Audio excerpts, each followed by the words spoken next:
Now shifting gears, the two-day APEC summit came to an end earlier this Tuesday with the leaders adopting a joint declaration on promoting free trade and staying away from protectionist measures. The agreement falls in line with what President Park Geun-hye has been calling for during her stay in Bali. Arirang News Presidential Office correspondent Oh Jin-ju, traveling with the president, brings us this report. The key focus of this year's APEC summit was strengthening the multilateral trading system with the goal of achieving balanced growth within the Asia-Pacific region.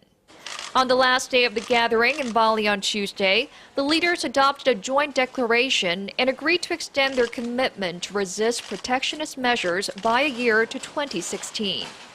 President Park put great emphasis on trade liberalization throughout the two-day meeting.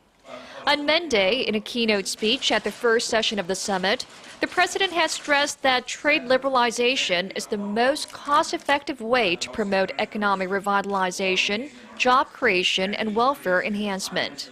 In an interview with Indonesian newspaper, the Jakarta Post, published on Tuesday, President Park reiterated that APEC member nations should strive to block the spread of trade protectionism. She said although countries may be tempted to engage in trade protectionism when the economy gets bad, history has shown that promoting trade at such times eventually leads to economic recovery.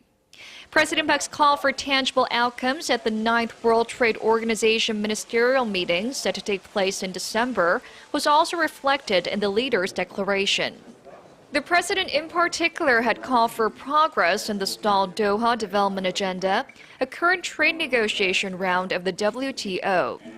In a separate effort to promote trade and investment on the sidelines of the summit, President Park had also sought ways to push ahead with FTA negotiations or further develop previously signed trade pacts during her bilateral talks with the leaders of China, Canada, Mexico, and Peru. President Park is expected to continue this push for trade liberalization in her bilateral summits with leaders of Brunei, Singapore, Australia, and Myanmar at the next destination of her Southeast Asian trip, Brunei, where she will be attending the Korea-ASEAN, ASEAN Plus 3, and East Asia summits. Oh Jin-ju, Arirang News, Bali.